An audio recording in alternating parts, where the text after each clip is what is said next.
En el programa de La Voz del Campo vamos a visitar la empresa FEM Biotecnología. Está ubicada en La Morera, aquí en Utrera, y vamos a conocer las nuevas tecnologías de microorganismos y bacterias que trabajan para la agricultura. Conoceremos también a Feliciano Aguayo, su director gerente de esta empresa. Comenzamos.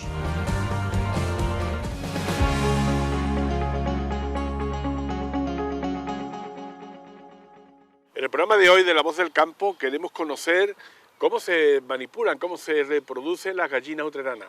Para eso estamos con José Montoya. José, buenos días. Hola, buenos días. José Montoya es el secretario de la Asociación Nacional de Criadores de Gallinas Utreranas y además experto, ¿no? Avicultor y experto en multiplicación. Hombre, no había más remedio que aprender. Después de para algo sirvió el proyecto de la gallina utrerana. Porque durante los 2 años y medio que tuve el proyecto en casa, se criaron 2.500 aves. Bueno, en aquel entonces todavía la gallina no estaba perfectamente seleccionada. Hubo que hacer muchísima selección. Y después de 2 años y de sacar tantos animales, pues se hizo una muy buena selección en morfología, aunque queda todavía la parte más esencial, que es la selección por la puesta. Por la puesta, ¿no? El número de huevos que pone la gallina. Pero vamos a centrarnos, Pepe, si te parece, en lo que es el manejo para la reproducción de los animales. Empieza desde el principio. Yo tengo mis 5 o 6 gallinitas y un gallo. ¿Qué es lo que debo de hacer para hacer una buena selección? Bueno, una selección. Bueno, si la selección va encaminada a lo que es la crianza, a la reproducción, lo primero que el avicultor o ganadero tiene que ver es el tiempo. Ajá. El tiempo. Sí, sin el tiempo no podemos avanzar, porque hay mucha gente que dice, no, yo crío en noviembre. Y usted en noviembre le falta a usted todo el invierno, y como se mete un invierno como el de este año, pues cuando sacan los pollos de la incubadora, ¿dónde los mete? Ajá. ¿Qué luces, cuánto te gastas en luz para calentar esos animales? Entonces, claro... Y después que no haya mortandad, claro, ¿no? Porque en cuanto haya un cambio de temperatura, muere el pollito, ¿no? Efectivamente. Entonces, lo principal es andar con la naturaleza. Siempre se ha dicho en la agricultura, dice, ¿cuándo se siembra? El 19 de marzo. Y yo, ¿cuándo he hecho las gallinas o los canarios? Y yo, cuando el gorrión persiga a la gorriona. Es decir, el saber popular... Nos lo van diciendo, ¿no? La propia naturaleza nos va diciendo eso no los nos lo va a cambiar nadie. Es decir, cuando el gorrión persigue a la gorriona es que el tiempo ha cambiado y los animales es salvajes. Dicen, ahora es el momento. Ahora es el momento. De hecho, los gatos que se han apareado este año, prácticamente casi todas las gatas han abortado.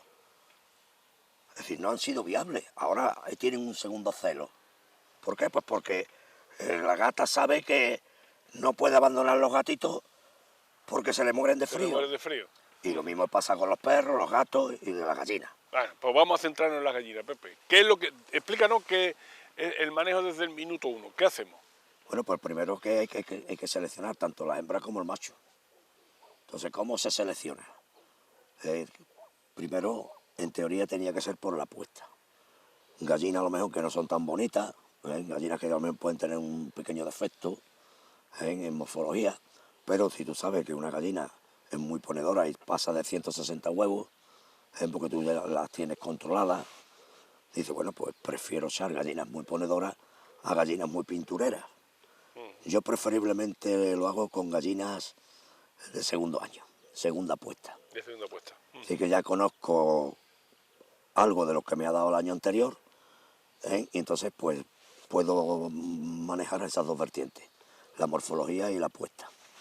Entonces seleccionas las gallinas, empiezas a arrancarla con un poquito de pienso de ponedora, porque con esta temperatura, como no le metas ponedora, la gallina dice que tu tía, que no pone.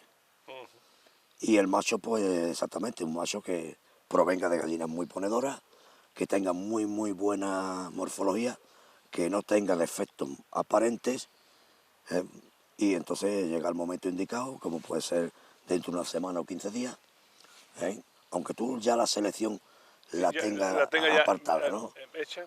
Y dices, bueno, pues los voy a echar. Ten en cuenta que si las gallinas han estado en contacto con otros gallos, el semen de otros gallos cuando la han pisado, pues suele durar 15, 20 días, en algunos casos hasta un mes. Pero vamos, lo lógico, normal es que sean 10, 15 días.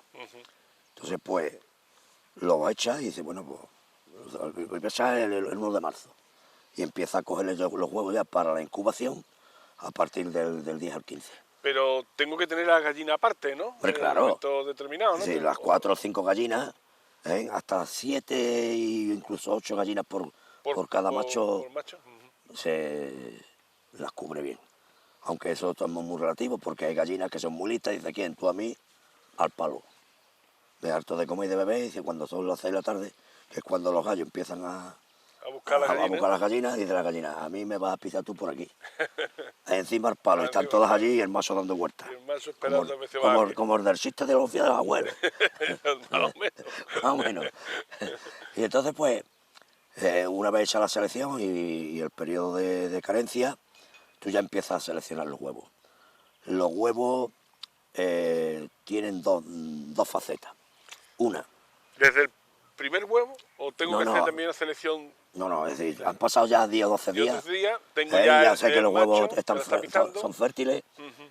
entonces ahora viene la selección de los huevos, porque Vale. todos los huevos no valen. Ajá. Entonces la Interesante. gallina se empieza a estrenar con un huevo pequeño y empieza a aumentar de tamaño hasta el segundo ciclo de 28 días. Entonces generalmente el primer ciclo suelen ser huevos muy pequeños. Si la gallina ya tiene lo que es el tipo medio del peso del huevo, a partir del segundo ciclo de 28 días. Porque la gallina tiene ciclos de 28 días de puesta. De puesta. Ujú. Entonces, generalmente dice el huevo deforme, se no vale. ¿Eh? Hay una cosa muy Y el importante. huevo pequeño, tú dices por peso, ¿no? Sí, hombre, Midiendo pero el peso. generalmente de gallinas de huevo pequeño, las hijas heredan el huevo de peso pequeño, de peso pequeño. Ujú. Y el tamaño pequeño.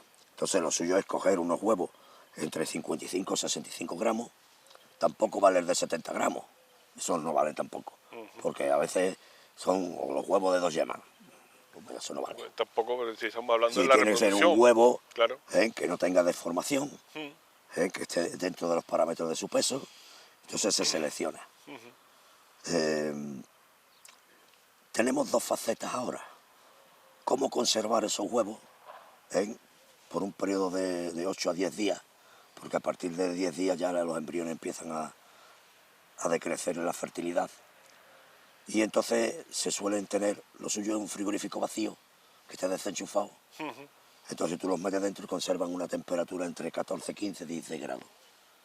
Independientemente de la que haga en el exterior, el huevo se mantiene. Como está, digamos, almacenado, digamos. Efectivamente, el almacenaje de los huevos que se van a pueda pasar en incubadora, 10, de 8 a 10 o 11 días máximo, pues tienen que estar en un sitio a temperatura constante.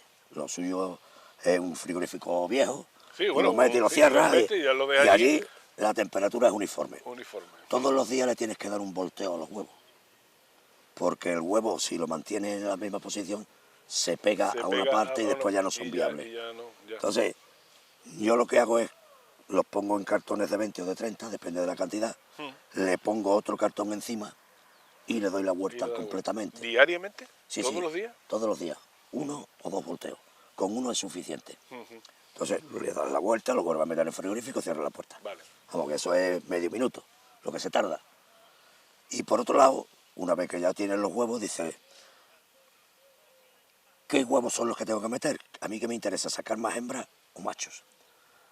El saber popular, unos dicen que el huevo picudo es hembra, otros dicen que el huevo picudo es macho, o viceversa. La discusión es de Pedro Grullo. La historia ya no lo dice. Plinio, Varrón, Columela, todos hablan de que el huevo redondo, en un porcentaje, en un 90%, es hembra. ¿El redondo? El redondo, que tiene las dos partes redondas. Redonda, ¿no? Sí, puede ser más Sí, alargado, que puede pero, ser más alargado, pero siempre las dos partes redondas. redondas. Suele ser en un 90% hembra. Hembra. Ujú. Y el huevo picudo suele ser en un 90% macho. Macho. Entonces, tú también haces una selección porque prevé con ese porcentaje de error, con un 10% de error, Sí. de margen de error, que voy a sacar más hembra o voy a sacar más machos, ¿no? Efectivamente. Entonces, ¿qué huevos son los que tengo que sacar de macho? los más grandes. Sí, un huevo de 60 a 65 gramos. Sí, más no, porque después los pollos se van de peso. ¿Eh? Y selecciono de esa manera. Sí, aparte ahora a mí me ha ido muy bien. Llevo 17 años incubando y yo no tengo ningún problema. Otra, entre comillas, en otra leyenda, es que dicen que las incubadoras tienen que sacar el 100%. Esto es mentira. Tampoco puede ser. Mis vecinos, que son los del grupo Sada, hace 20 años, para ser más exacto, tenían un porcentaje de nacimiento de un 65 un 70%. Y eran la primera incubadora nacional. A través de Antonio Fernández, más conocido como Antonio Rano, se les giró una visita porque las esquinas de las cámaras de incubación no funcionaban. no tenían nacimiento. No salían. Entonces el ventilador se les puso en un lateral con una inclinación para que el aire fuera circular. Y en las esquinas se les puso unos deflectores, que son un medio círculo, un cuarto de circunferencia, adosados a las esquinas. A la esquina. Entonces el aire era completamente redondo y pasaron desde un 65 un 70, pasaron incluso a un 82%. O sea, solamente con eso ya... Sí, es decir, solamente que con el circule tema el aire. de la aireación. Porque el huevo, digamos, está vivo, el huevo respira, ¿no? Claro. Necesitas aire y entonces si no tiene esa circulación de aire, digamos que se queda sin oxígeno o... Efectivamente. Y no la aireación dentro de la incubadora tiene que entrar más aire de que el que sale. Porque eso se llama incubación a presión forzada. Si tú estás metiendo más aire del que va saliendo. Entonces siempre tiene un beneficio de oxígeno. No hay posibilidad de que el oxígeno dentro de la incubadora te decaiga y asfixie al pollo, o mate al pollo por falta de oxígeno. Pero bueno, aparte del aire, digamos que... Otra cuestión muy importante... La temperatura, ¿no? Temperatura y humedad. No, la temperatura y humedad esas son constantes. Son parámetros fijos. Fijos. Es decir, las temperaturas suelen estar entre 35,5 y 35,7, y la humedad durante la incubación con un 60-65% sobra.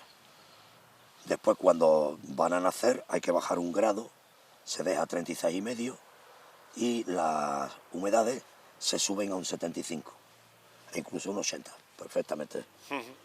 Pero hay una cosa en la australiana que también es muy diferencial. Cualquier huevo de gallinas modificadas genéticamente, eso lo digo yo, eso lo dicen estudios que han hecho, tienen generalmente 110 poros por centímetro cuadrado. Sin embargo, la australiana tiene 64 o 65 poros por los cuales respira por centímetro cuadrado.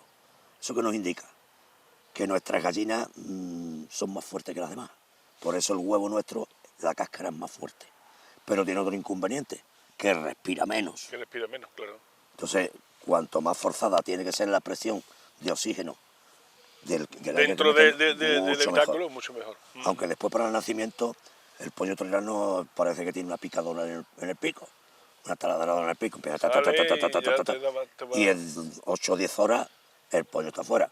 Sin embargo, incuba gallinas de mos y esos se quedan dormidos hasta que se mueren.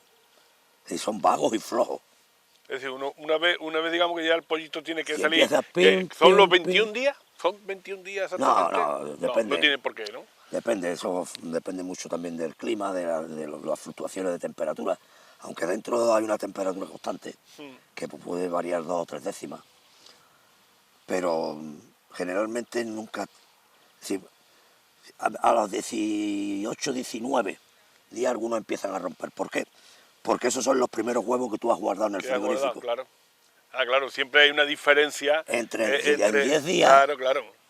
Como hay un embrión que está vivo, él empieza a desarrollarse. Muy lentamente, claro, pero empieza a desarrollarse. Comienza. Y esos son después los primeros que van a nacer, claro. Y los últimos que tú has metido, el 10.º día, pues son los últimos que nacen ya 19 o 20. Así que a partir del día 18 empiezan a picar. Empiezan ya a picar, ¿no? Y entonces tú, como sabes perfectamente que desde el 18 al 21 están naciendo, ¿qué pasa? Que lo suyo es tenerlo 48 horas en la incubadora. Dice, bueno, me han nacido 7. y los otros todavía no han empezado a romper. Bueno, pues saco esos 7, porque si los dejas pasado 48 horas han muerto. También pueden Porque morir. tienen que comer. Tienen que comer, claro. Entonces eso los aparta, los pone en un sitio aparte, ya con su luz, y espera al resto De la camada. de la camada. Pues muy interesante. Una cosa que nos ha comentado Pepe es el tiempo que voy a estar reproduciendo con la gallina. ¿Cuánto tiempo sería aconsejable? También depende del tiempo, porque Del si tiempo. en mayo te hacen temperaturas ya de 37 a 40, dices tú, bueno, Ya no hay, tengo que cortar. hay que cortar, ¿no? Es ¿Por decir, qué? entonces hablaríamos 2 meses, No, abril, es decir, mayo, hasta junio se puede criar hasta perfectamente. junio, ¿no? ¿Eh? Otra cuestión muy importante es que las incubadoras tienen que funcionar por debajo de 23 grados. Ya. Tú en el local donde tengas tu Donde incubadora, tenga, sí, que haya las también temperaturas no pueden temperatura. pasar de 23 grados. Así, a partir de 23 grados, depende de la calidad de los controles que tú tengas en la incubadora, empiezan a fallar. A fallar. ¿Eh? Y entonces ya no tiene Entonces, buena claro, comer. no es lo mismo que la incubadora te empieza a cortar 37,6, 37,6, 37,6, 37,5, 37,7, que esa variación, al ser en un periodo de 1 minuto, 2 minutos, inapreciable, a que tú fuera tengas, se te suba la temperatura a 35 grados Claro. y ¿Y los cómo controles lo ya, baja? Claro. los controles ya se te descontrolan. Ya no te está marcando 37,7, que se te ha ido al menos a 38 grados. Entonces, claro, o acelera el crecimiento o incluso los llega a matar. Claro. Entonces, la incubación son unos parámetros muy estables, pero que no deben de ser alterados. Entonces, el aficionado o el ganadero o el avicultor, cuando pone su incubadora, la tiene que poner en un sitio fresco. Porque si tú ya en mayo se te suben un poco las temperaturas y fuera de la incubadora ya estás por encima de los 30-35 grados, ya no va bien la incubadora. Estamos hablando de la incubación artificial.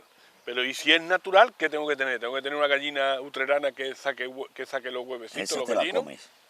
La Me gallina la utrerana como. que se queda clueca, esa es para el puchero, Del tirón. del tirón.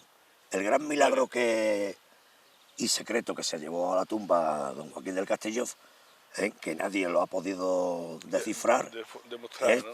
por qué la gallina utrerana no se quedaba clueca. Sí, eso todavía es un misterio. ¿Y qué es lo que hay que darse clueca?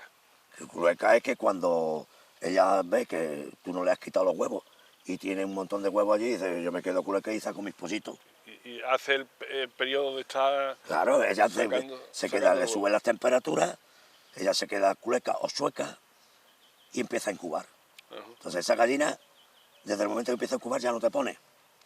Pero es que han nacido los pollitos y se llevan 2 meses con los pollitos y sigue sin poner. Sin poner. Y entonces Pero no claro, interesa. entonces ¿para qué quiere una gallina 3 meses de puesta que no? Bueno, pero mis gallinas son todas buenas y ninguna se queda clueca. Me queda con todas vivas. ¿Qué técnica utilizo? Si no tienes incubadora, Busco a alguien aquí. Bueno, utilizas nodrizas. Las mejores nodrizas Vale. son las gallinas inglesas.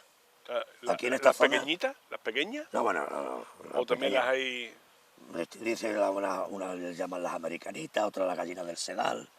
En esta zona que hay Sí, excelentes. la americana, ¿no? No, la gallina inglesa. La gallina inglesa, la perdón. hembra del combatiente Sí, español. exactamente, sí.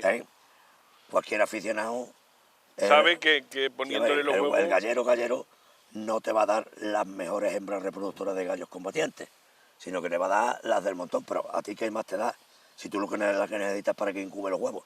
Claro. Y hasta 11 o 12 huevos te saca una inglesa. 12 huevos, una 12 huevos de utrerana te saca una combatiente. Jolín, ¿eh? Y además los defiende a capa y espada.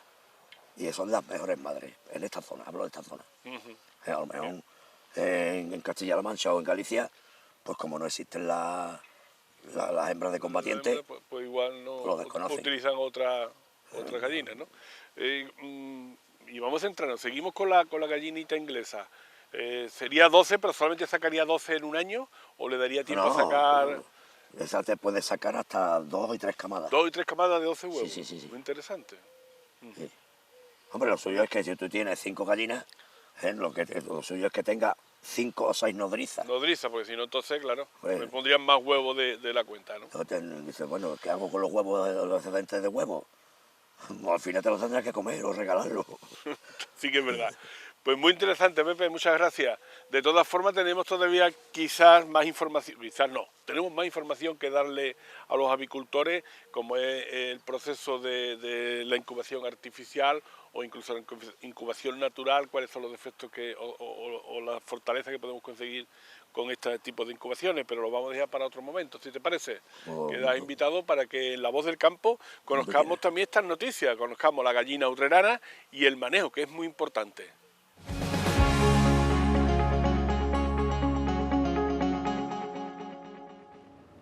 Hoy en el programa de La Voz del Campo nos hemos desplazado a La Morera, a FEIN Biotecnología, una empresa que dirige, su dueño y director y gerente Feliciano Aguayo. Feliciano, buenos días. Buenos días. Y queremos conocer exactamente a qué se dedica esta empresa. Feliciano, cuando hablamos de bacterias, de microorganismos, eso es un camino muy amplio, ¿no? Exactamente a qué se dedica FEIN Biotecnología. Bien, FEIN Biotecnología, bueno, tenemos varias líneas de negocio, ¿no? Temas de agricultura, ganadería y bioremediación de suelo y agua. El tema de agricultura, bueno, hacemos todo el tema de biofertilizantes, ¿vale? Con microorganismos y control de plagas. En el tema de la ganadería estamos ahora con sanidad animal. Y estamos haciendo algunas pruebas con veterinarios, con empresas fuertes del sector, ¿vale? En el tema, pero estamos mucho más enfocados en el tema de la bioremediación tanto de suelos como de agua. En aguas residuales, en el ar, y después en suelos contaminados que hay. Yo creo que a nivel mundial estamos a tope. No sabemos lo que tenemos. Exactamente. Pues vamos a centrarnos, por ejemplo, en la agricultura. ¿Qué ventajas le ofrecen ustedes al agricultor, le ofrece FEIN Biotecnología al agricultor? Hombre, varios. En el tema de... distintos cultivos, ¿no? Claro, depende del cultivo. Nosotros no hacemos un estudio personalizado de lo que es cada cultivo. Es decir, no vendemos por vender, como se suele decir, ¿no? Hacemos un estudio, sea de remolacha o sea de fresa, un estudio, y ahí aplicamos los microorganismos, pues lo que van a ser beneficiosos para esos cultivos. Lo estudiamos tanto en inocular cantidad y sobre todo tema también que tenga en el tema de suelo, cómo tiene ese suelo y en ese cultivo. Y a raíz de ahí hacemos el estudio. Exactamente. Y cuando dices cantidades te refieres a la dosis por hectárea. Dosis por hectárea. ¿Cómo se aplica las bacterias? Se puede hacer por vía goteo y tema foliar. Y estamos hablando de cualquier cultivo, por ejemplo, aquí tenemos el olivo, cualquier cultivo, leñoso, hortaliza, cultivos de primor o incluso un cereal. También. Me sería interesante en un cereal hacer una aplicación de microorganismos. Perfectamente. En los leñosos estamos, en los olivos ya tenemos resultados muy buenos, en trigo y cebada muy buenos también. En producción sacamos casi un 20, un 25% más de producción y con lo que conlleva también la sanidad de ese cultivo. Sí, ¿no? de ese cultivo, ¿no? Que al final queremos que sea casi un cultivo, bueno, que sea ecológico, un cultivo totalmente ecológico. Totalmente. Luego, entonces, la producción ecológica también tendría cabida. Es la ideal. Es la ideal, ¿no? Claro, porque al final nosotros no utilizamos, sí, ahí suprimimos lo que es todos los químicos. Todos. Muy bien. De hecho, tenemos aquí varios, hemos hecho aquí en el Parmar, ya llevamos, los 4 años que tenemos un cliente ahí muy bueno y nos le echa solamente microorganismos, la dosificación que le aconsejamos ahí. Aunque es una empresa joven, estamos hablando de tiene 3 o 4 años, ¿no? Esta empresa trabajando, evidentemente si yo voy aplicando microorganismos, cuando tenga una aplicación de 8 o 10 años, mi suelo habrá mejorado, ¿no? Mi parcela. Indudablemente. No tendrá las mismas condiciones, digamos, para la agricultura que como empezamos, ¿no? Indudablemente. Lo tenéis constatado también esto, Indudablemente, ¿no? Los microorganismos se van adaptando ahí al terreno. Unos mueren y otros se van reproduciendo ahí mismo. Sí, con los años esa tierra va a ser... Devolvemos a la tierra lo que tenía. porque la tierra la estamos quemando con los químicos. Por supuesto que sí. Incluso en valores de materia orgánica, que por ejemplo pues nuestro suelo está muy deficiente en el porcentaje de materia orgánica, también podemos regenerar esa materia orgánica del suelo. También, y hay microorganismos nitrificantes, como digo.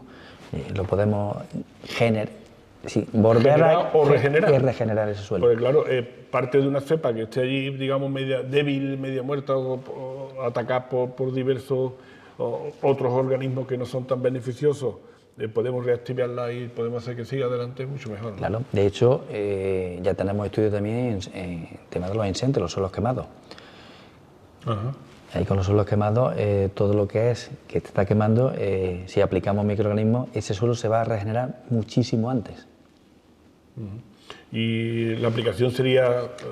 la aplicación en ese caso sería... por ejemplo, aérea, ¿se me ocurre? Claro. También. Claro, porque hay sitios que no vamos a poder llegar. Pero ahí se podía emplear ese... Y si es mejor, inmediatamente después del incendio, muchísimo mejor. Bueno, pues hay un montón de hectáreas quemadas en España, ¿no? Muchísimas, muchísimas. Más de las que deberían. Feliciano, y en el tema de los animales, ¿has dicho el tema de controlar las plagas de los animales? Los animales, el tema de sanidad animal, exactamente. Sanidad animal, ¿qué controláis o qué beneficios tiene el animal? ¿Y cómo se aplica el producto? Ahí lo que hacemos es, los microorganismos actúan los probióticos, en este caso. Y ahí lo que hacen es, hemos hecho pruebas ahí en cerdos, y lo que hemos detectado, bueno, ya está contactado, menos mortalidad, mejor sanidad del animal, con lo que conlleva aumento de peso, mayor rendimiento, todo. Ahí es donde actúan los probióticos. ¿Y cómo se hace la aplicación? Ahí lo que hacemos es los microorganismos, en este caso los probióticos, con la comida. En el propio pienso se le hace la mezcla, se le añade el probiótico y a partir de ahí ya el animal lo come y lo va asumiendo. O bien también puede ser vía... Con baños, ¿no? No, vía... Así lo digo. ¿En el agua? No, bueno, en el agua también puede ser, pero pulverizado. Y lo coges por las fosas nasales. Hay una pulverización, baño, exactamente. Es que va aplicando con una boquilla, ¿no? Lo podemos poner en una nave, ¿no? Claro, en la granja se puede poner una instalación, se va pulverizando y ahí va por las fosas nasales lo va adquiriendo el animal. Tomándolo en el cuerpo, ¿no? Entonces tiene que trabajar así, ¿no? No es un producto que entre de fuera, tiene que ser en el organismo tomado. Correcto. Y quizás lo más importante, ¿no? Y imagino que es donde la empresa está trabajando mucho más fuerte, es en el tema de la contaminación de suelo, sí, ¿no? Porque ahí... ¿Qué problemas tenemos en nuestro suelo, Feliciano? ¿O que tú hayas detectado? De todo. Muchísimo. Cada vez que nos sale un proyecto, y tenemos importantes proyectos, en Portugal tenemos uno muy grande, hemos trabajado y hemos hecho pruebas con UNOSA, con las minas de carbón, porque allí tiene una contaminación terrible. Y en este de Portugal, pues bueno, ahí tenemos... ¿Qué es lo que hay exactamente? ¿O qué problema que puede tener? Te digo, ahí tiene mercurio, tiene uranio, tiene radón, tiene... bueno... Y todo eso... lo ha arrastrado el agua, ¿no? ¿Hacia la zona de desembocadura? No. Eso es en polígonos. En polígonos hay una industria, varias industrias de química y eso. Entonces eso vino abajo y dejaron ahí todos los residuos. Se fue metiendo en el suelo y a partir de ahí pues eso tiene una contaminación terrible. Y esos suelos, que son suelos industriales, el proyecto es recuperar esos suelos para que sigan ejerciendo temas de industrial, o en este caso que ahí va un parque fotovoltaico. Porque ahora mismo ese suelo, con la contaminación que tiene, no le permiten ni pasear por allí siquiera. O sea, tan grave es el tema de es grave. Sí. Que no, digamos que está limitada la zona, ¿no? Sí, hay zonas limitadas que no te van a dejar ni acceder siquiera. Ni a pasear, ni en bici, ni nada de eso, ¿no? Has comentado lo de la minería, exactamente cómo trabajáis con el tema de la contaminación de la minería. El tema de la minería es porque, vamos a ver, en México, por ejemplo, tenemos un proyecto con Grupo PM y Grupo México, que es todos los residuos de la minería. Metales pesados, ahí lo que hacemos es, ¿cómo actúan los microorganismos? Pues lo que hacen es encapsular, una de las funciones es encapsular lo que es el metal pesado y dejar ya de... Es decir, que ha tenido actividad. Exactamente. Ahí se han puesto en contacto con nosotros Grupo México. Yo creo que para finales de marzo vamos a estar allí haciendo una prueba, porque allí tuvieron, hace unos 8 años, tuvieron un desastre medioambiental, que eso lo puede ver en internet, del río Sonora, y la contaminación llega a tal punto que hay muriendo gente con cáncer, animales, y lo que vamos a intentar es biorremediar esas aguas y ese suelo. ¿Y cómo se hace esa regeneración del suelo? ¿Tiene que ser también una aplicación? Eso es una aplicación, lo que hacemos es mover el suelo unos 20 o 30 centímetros, si está muy compactado, y a partir de ahí aplicamos con los microorganismos mezclados con agua, como si fuera un regar. Sí, o bien por riego o bien con la aplicación, ¿no? Y ¿cuánto tiempo necesita ese suelo para regenerarse? Pues si está muy contaminado... El tiempo ahí es... depende de condiciones medioambientales que tengamos, porque en tiempos de mucho frío pues los microorganismos se aletargan un poco y no hacen sus funciones. Pero predecir el tiempo, el proyecto de Portugal, podemos estar, por decirte algo, a lo mejor 3 o 4 años. Bueno, 3 o 4 años es a corto plazo. No, 3 o 4 años, empezar a ver resultados y ver ya que estamos bajando toda esa contaminación. Bueno, eso lo vamos a ver mucho antes, ¿no? Pero ya con resultados que podemos decir, bueno, pues estamos ya en un 30 o en un 40%, estamos ya bajando. Y se me ocurre ahora una pregunta que a lo mejor no viene al caso, pero Feliciano, por ejemplo, pienso en la radioactividad, en el uranio de las zonas, por ejemplo, de aquí de Sierra Morena. ¿También podríamos controlar con nuestros microorganismos esos problemas? Hay que estudiar. Hay que hacer el estudio. Hay que hacer el estudio. Predecir, yo decirte ahora mismo, oye, vamos a quitar esto. Sí, vamos a quitar esto, que es difícil, complicado. Es difícil, complicado. Pues tú sabes, por ejemplo, que en Andújar hay montones que venían de las minas de Sierra Morena y está allí concentrado, está allí metido, aparcado y eso estará ahí para los restos de los restos. Sí, no, pero es difícil, hay que tener en cuenta que ¿cuántos años llevamos contaminando el suelo? Pues prácticamente desde que estamos aquí. Desde que estamos aquí. Desde que empezamos a... Reducir ahora eso, contaminación, querer reducirla en poco tiempo es imposible. Pero bueno, al final son proyectos que tienes que ir haciendo y regenerando la tierra, ¿no? FEN, iba a decir Biofen, FEN, Biotecnología, es una empresa que trabaja con microorganismos vivos. ¿Podréis descubrir todavía otros microorganismos que no se conocían sus efectos? ¿Están por ahí todavía latentes por verse? Sí. Bueno, hemos hecho acuerdos con la Universidad de Córdoba, y también la Universidad de Salamanca y la SEU de Madrid. Tenemos varios acuerdos ahí y vamos a seguir investigando y sacar microorganismos, pues en este caso para biorremediación, pues muy específicos, para, pues, te digo, metales pesados, cualquier tipo de contaminación, o para también que estamos estudiando para el tema de agricultura, y sacar microorganismos ya muy específicos. Claro, y ahí seguimos investigando y proponiendo más para que podamos sacar, como te digo, microorganismos más efectivos y muy específicos para cualquier contaminación que podamos... Cualquier problema que pueda tener en el suelo, ¿no? Creo que has comentado, pero déjalo claro, la forma de trabajar con vuestros clientes, ya sea un agricultor que tiene una hectárea de cereales, por ejemplo, o que tiene una hectárea de olivar, o eliminar cualquier problema del suelo. ¿Cómo trabajáis? ¿Qué hacéis? Todo personalizado. Nosotros no vendemos... sí, decía, aquí tienes un bote de 1 litro, sí, échalo, no. Vemos qué cultivo, vemos qué tierra tiene, en qué tierra está plantando, qué cultivo, qué problemas tiene ahí, y a partir de ahí hacemos el estudio y hacemos la dosificación para que, personalizada, como digo. Hasta que se tengan los resultados. ¿No? Pues muchas gracias. ¿Algo más que añadir, Feliciano? Nada más, muchas gracias por acompañarnos aquí. Pues a ustedes. Gracias.